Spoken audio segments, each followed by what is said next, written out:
Baftă, Teddy. Dă-i tare. Dă-i, bag 100. Bag 100 spre vasul încolo.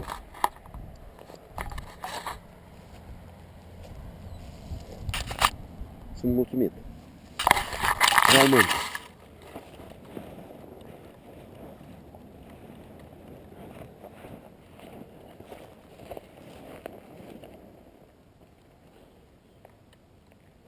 Și acum să revenim la latura extremă a acestei pasiuni.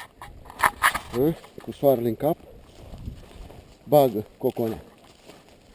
Sper să fie bine, sper să nu fie grav, să fie lovit grav.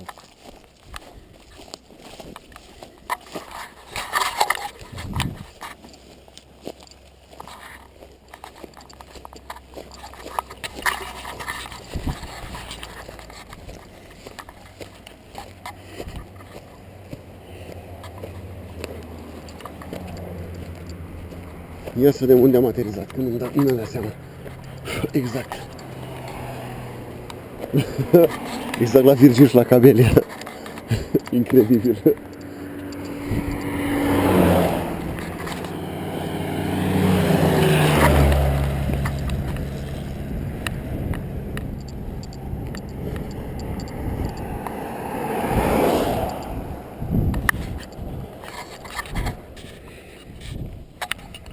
Nu vine să cred. Nu vine să cred că s-a deschis